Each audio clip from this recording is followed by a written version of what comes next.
Okay, let's see. Is this gonna work? Let's see if I'm here. Am I here? Sorry, I'm rusty.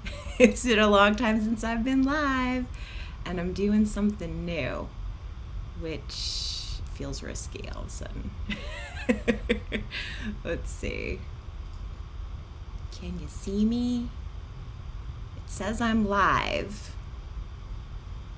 And I don't know if I can see myself. Yeah, okay, so it says I'm live. Excellent. If you have a comment, feel free. If you're here, feel free. All right, thanks for bearing with me here while I'm figuring this out. I used to go live every Tuesday for years, and I kind of stopped doing it.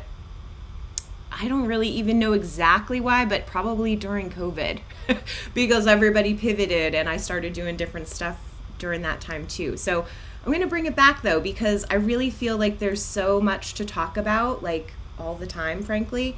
And if there's a regular way to do it, a consistent way to show up, I think that's going to be good for me and hopefully good for you too. So Tuesday Q&As it is. And I'm going to try to keep them not super long. I'm not aiming for the longest live stream you've ever seen in your life. I am really just going to answer questions and keep things moving week to week. So let's hop into it. First of all, if this is your first time tuning into anything with me, thank you for being here. I am Alison Ellis of realflowerbusiness.com. I am a floral designer, I'm a floral educator, and I really love to talk about business. Absolutely love flowers, they're my heart. My fingernails are dirty from being in the garden this week, but I really, really love the business side as well. And that's what I teach about the most, because it is the thing that keeps you doing your flowers is you having a business, right? So we want to make sure that you keep your business healthy, and one of the things that helps do that is having community, having support, having mentorship, because it's really, really hard to figure out all the things that you need to do all by yourself. And I know that from experience, okay?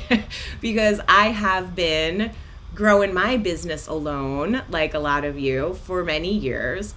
And, it's okay. You can figure things out alone. But it is so much better when you actually have somebody that you can bounce ideas off of, get confirmation that what you're thinking is correct, right? You're on the right path.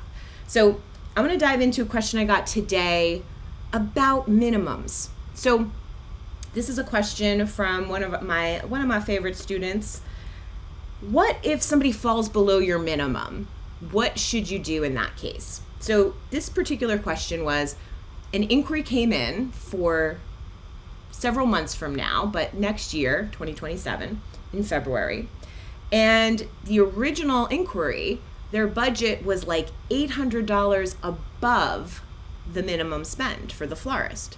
So sounds like a great deal. Then they spoke, and it sounds like the customer has now rethought things, and they've backed their budget down a bit. So now they're falling below the minimum. So what do you do? How do you handle this? This is a really great question, because there really isn't one right answer. Because if we wanted to be really rigid, we would say, well, if they don't meet your minimum, then it's a no. But if we live and work in the real world, what we need to do is figure out, do we want this sale? Is it still a good, viable client for us? So there are a lot of things that I will consider when I am setting a minimum. Important note, this particular person who asked the question, you're in my flower math course. And inside flower math, there's a special bonus lesson on how to set a minimum in your business. So if you happen to have flower math, hop in there and check that out if you want to also get some of my tips on bigger ideas on how you actually determine what your minimum is. But this florist has already set her minimum, So how do you decide is this too low of a budget now? A bunch of things. First, what's the season? Is it a date that you're most likely going to book another event? And will this be preventing you from booking a bigger event? Or is it a popular date where you'll most likely book another event and it makes sense to double book to try to get one event and then also book another? Some other things to consider. The style.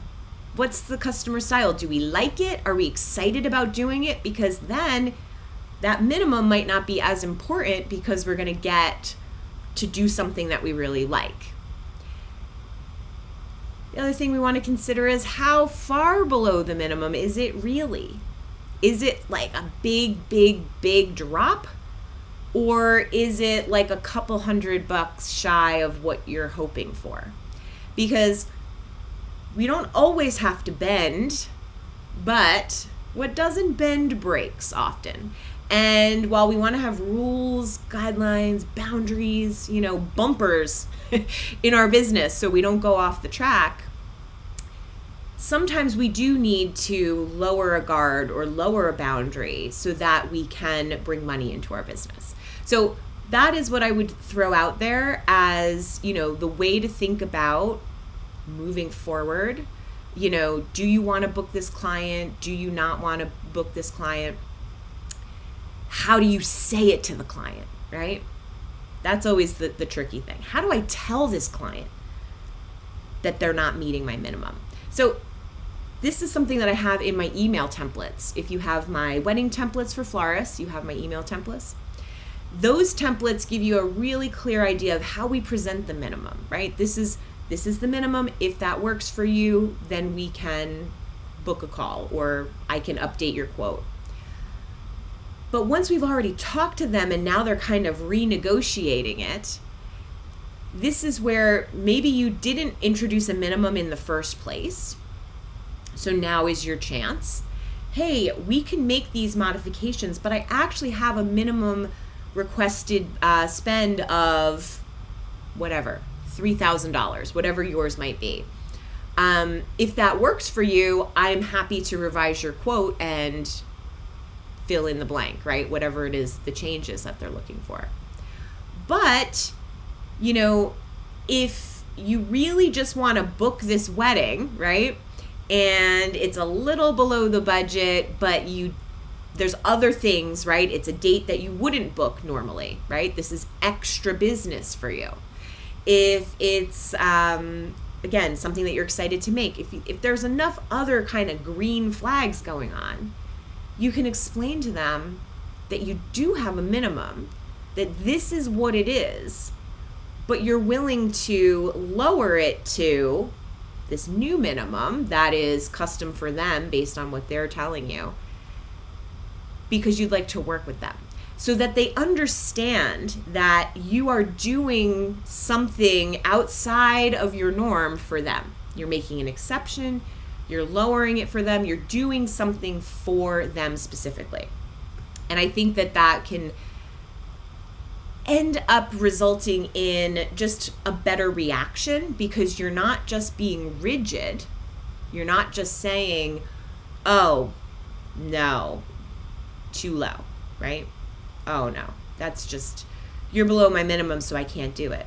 You're saying, normally this is what I would be requesting, but for you, here's what I can do.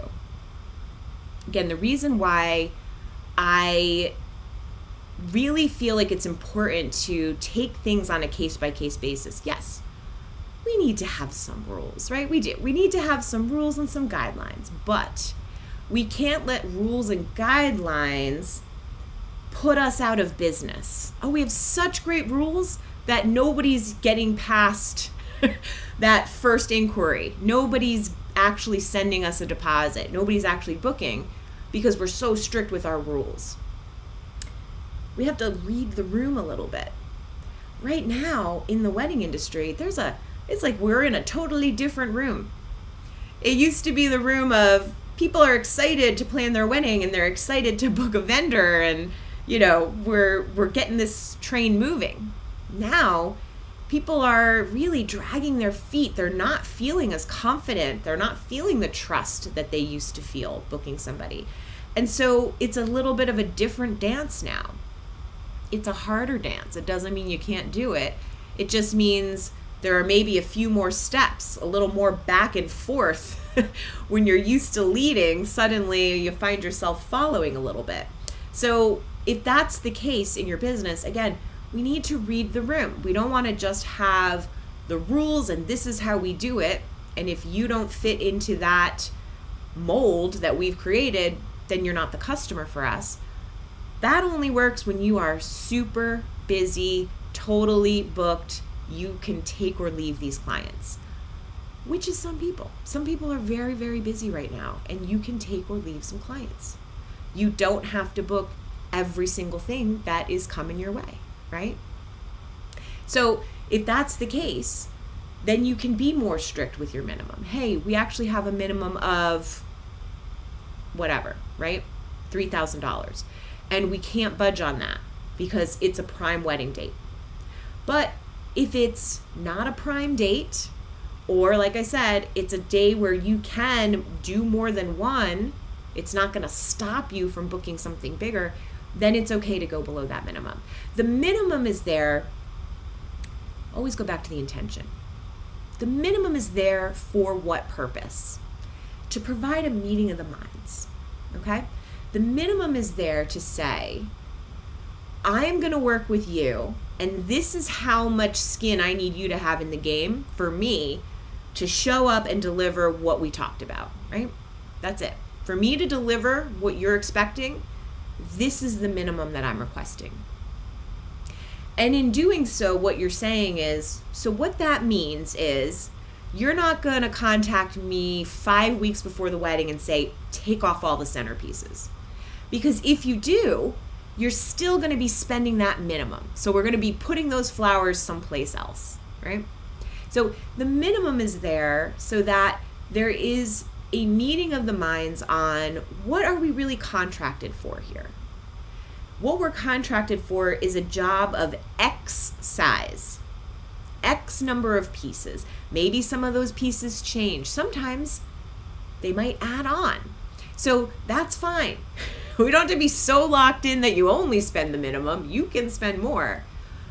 But the big thing is about protecting yourself so that they don't come back and say, you know what, actually, after all, we just want one bouquet and boutonniere. We don't need anything else. Because that's not so easy to do as a florist. Not if you want to make money, right? So that's what the minimum is there for. So when we know our intention, why do I have this minimum, right? I have this minimum so that I don't fall below what I need in order to make this worth my day, to make this Saturday or this holiday weekend worth it. I'm going to just riff a little bit on another question that someone had asked in my Facebook group about like a January 1st wedding. Do we charge a premium on like a holiday wedding? And the resounding answer was like, yes, because it's not easy to do a wedding on, in my experience, December 31st or January 1st. I've never actually done a New Year's Day wedding. I've done New Year's Eve. But I did a New Year's Eve wedding this year, and it had probably been over 10 or 12 years since the last time I did a New Year's Eve wedding. And I remembered why. Okay? Because you're giving up part of your holiday break. If you take off, if you close your shop, if you have kids and they're home from school, if you actually visit family, you're cutting your holiday break short so that you can do a wedding. You're worried about the flowers and the shipping. Are they coming before Christmas, after Christmas? What if something is delayed? Will they get there at all before the holiday? Because you've got periods where things are not delivering like they usually do. So all of those things come into play as well. So that's where your minimum isn't just like, oh, well, you picked a holiday and so it costs more. You picked a holiday which requires me to give up my holiday, which requires me to worry more, plan more, maybe buy more, because I don't know about the quality the week of Christmas week. And I hope the wholesalers out there aren't offended at this conversation where we go, oh, it's the worst week to buy flowers. It's a tricky week.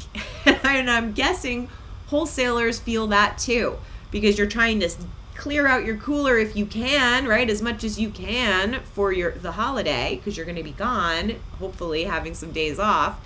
And also, you have to be open for business so that you can sell to people right away as well. So it's hard for all of us, right? We can commiserate that it's just a tricky week for sourcing. But again, you're not just charging a holiday price because it's the date on the calendar. There are other factors that go into making this tricky for you, right? That go into making this more of the PITA factor, pain in the you-know-what, right? If it's a pain in the you-know-what, then it does need to cost more. And this goes for delivery, right? When delivery is inconvenient because you have to double park, or you need extra people, or that elevator is always like being fought over and you do a lot of waiting to get set up, all of that time has to be accounted for, right? All of those things. So whether it is a holiday or a non-holiday, the intention behind that minimum is based in something real. And then it makes it easier for you to communicate it to the customer.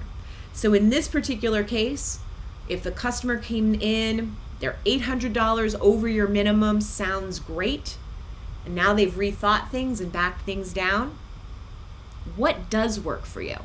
Would you rather have that day off and have no business? Because sometimes that's the answer. Sometimes you're like, you know what? I would rather have that day off, and that's fine. But if you would like the business, if there's anything else about this order that's drawing you, and it's not so low that it's really genuinely not worth your time, you can absolutely feel free to consider doing this job, even below your minimum. You just need to set a new minimum, because no matter what, this is the takeaway here, okay? Whether it's a big budget or a small budget, we need to have a minimum established so that they don't back it down again, right? So that they don't come back weeks before the wedding and say, oh, you know what? We rethought this again and we need even less now, right? So that's the whole reason why we set the minimum, and the reason why we can be flexible when we understand why. When I first set a minimum in my business, it was really to try to hold myself accountable, to be honest, to not taking smaller weddings out of panic, to have faith that this bigger, slightly larger budget was feasible for me, right? And so again, knowing why we set these rules makes it easier to know when we need to really stick with them and when it's okay to like back down a little bit. All right. I think that is all I want to say about the minimums, and I hope that helps. I hope that helps you, Sally, because I think it's a really good question, especially when we're trying to hold ourselves accountable to ourselves and our boundaries. When we go, oh my God, should I reconsider this? You go, why am I doing this? Am I not being a good business owner because I'm rethinking this? It's always good to rethink things. It's okay to recognize that you're a human, not a robot, and that you have feelings about the requests that you get, that you have feelings about when somebody might back down their budget, right? And we sometimes just have to kind of pause and recognize the feelings and work past the feelings to go towards what is the smartest, wisest, most grounded choice for my business. Because we don't want to turn away good business just because we had a rule that we set a minimum and they fall below it. Okay? So that's that. I want to take one moment here to also address a question that I got from another flower math student, actually, about mock-ups. because I think this is a really, really good one. And I'll just close it out with this question. So mock-ups, how do you charge for them? How much should you charge for them? How much profit should you make from them? Such a good question. Because mock-ups are such a personal business decision. Some people do mock-ups always. Like the bigger the wedding, the more often you're doing mock-ups. The bigger the budget, the more often we have to actually give a little taste of what is going to happen. There are actually some really, huge budget florists who do mock-ups before the client even books. Sounds crazy to most of us, but it makes sense if you're really trying to woo a really high ticket client that you might have to show up and show out a little bit. So they go, yep, you're the no-brainer choice for me. Love it, right? That makes all the communication easier. In this particular case, this client, this florist rather, was asked by her customer, can you make me a mock-up of the centerpiece? And when she did the math on it, it's like really hard to make a profit off of doing the mock-up, but also you deserve to get paid for your time. So this is where my feeling on mock-ups is, if you're going to do them, we do need to charge for them. Now, some people will say they do a complimentary mock-up. For anybody who's not sure what a mock-up, a sample, right? A sample arrangement. A mock-up is a sample. So if you are doing a sample arrangement, for some people they will say they do it for free. But we know you're charging for it, right? Or at least I hope you are, because it costs money to do a mock-up. It costs money and time to do it. So usually when people say they do a free sample, they've built that into the price somewhere, okay? If you are charging for mock-ups, which I always do, you can be upfront and just let them know that mock-up for that centerpiece, let's just say that centerpiece is $150. The mock-up is going to be more than the centerpiece because I have to buy multiple centerpieces worth of flowers to make you the one mock-up. So even when I charge more than the price of the centerpiece for the mock-up, guess what? I'm still not actually getting paid in full for the time and all of the flowers. So, and this is even if you mark it all the way up. If I'm making a centerpiece and I'm buying the flowers, I'm marking everything up, I'm still not going to make my profit margin that I want to make, because the amount of time it takes me to get the flowers for just this one piece, the amount of time I'm going to spend on just this one piece, the amount of time I'm going to spend waiting to show the customer, having a conversation with the customer, that is all time that absolutely doesn't get covered by just charging your markup on the mock-up. So this is where you do it more as a service. We don't want to lose money on the mock-up. Again, I'm not going to, just because I don't make my full profit margin on the mock-up doesn't mean I'm losing money. But it's not part of like my profitable sales engine, okay? I'll put it that way. Mock-ups are not part of your profitable sales engine for the most part. If they are, hey, good for you. Tell us all about it. We'd love to know your secrets. But you have to buy more than you sell for the mock-up. If you're going to charge them for all of the stems, then my honest heart says, well, then they get all the flowers. Then they get to take all those flowers home with them because they've purchased them all. So this is where we want to just set a price on what that mock-up is going to be. Yes, it will be more than the price of a centerpiece, unless you happen to have a shop, you have these flowers in stock, it is so no-brainer for you to just make them a centerpiece. Great, like do it. Work with your customer however you can to make that visual communication easy for you, easy for them. But we don't do mock-ups for free because they're not free. And it's nice to be able to give the customer the flowers. They can take them home, they can enjoy them. So to me, doing a mock-up can be a helpful tool, but it is very seldom something where you're actually getting compensated fairly, for the time and effort that you're putting into it. It's more of a courtesy that you're doing for the customer. And I know a lot of florists who swear by doing the mock-up because they feel a peace of mind. They made the arrangement, the customer loves it, now they are relaxed and they are not worried, is the customer going to like the arrangement on the wedding day? So wherever you fall on that spectrum from I always do a mock-up to please no, it's okay to have your own take on whether you do mock-ups and how you do them. But it is very hard when a customer asks for a mock-up to just go, oh no, I don't do those, right? Now there are reasons why you might not want to do mock-ups. Seasonality, right? It's June and they want a mock-up for their September wedding. Not always so easy because you don't have the same flowers. But this is where we can get back to our intention. What is their intention? Do they need to see it? What do they need to see? Do they need to see the size, the fullness? What are they worried about? You can get to what they're worried about.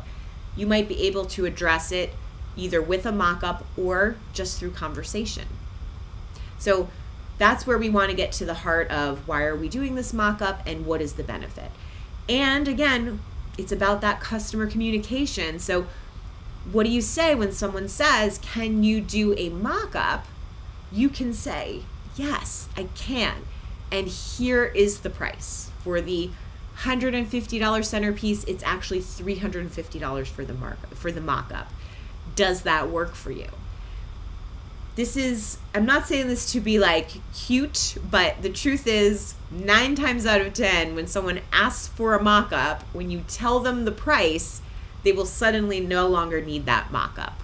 Now, if they do still want the mock-up and they're willing to pay for it, this is where you have a serious client who is really interested in having the flowers be beautiful. So do it. Do the mock-up, and then how do you upsell them from there? How do you improve this arrangement? Do they want it bigger, fuller? How do we give them the reassurance that we get their vision, and also use this mock-up as a sales tool to make sure that they're getting everything they want just the way that they want it, all right? Because we got to deliver what we promise. So that's that. All right. It's been about a half an hour, and I didn't want to just stay here all day, even though I could talk for like 3 hours about mock-ups and minimums, to be honest, because there really is quite a lot to talk about when it comes to mock-ups and minimums. But the thing that both of these topics have in common, obviously, is it's about having a boundary and also about how we might modify those boundaries based on each client. Because I do not come here to lie to you. I would so much rather not have to do a mock-up because of many things, mostly because of my time and because if it's not something that I've never done before, I don't really feel like I need to practice it, right?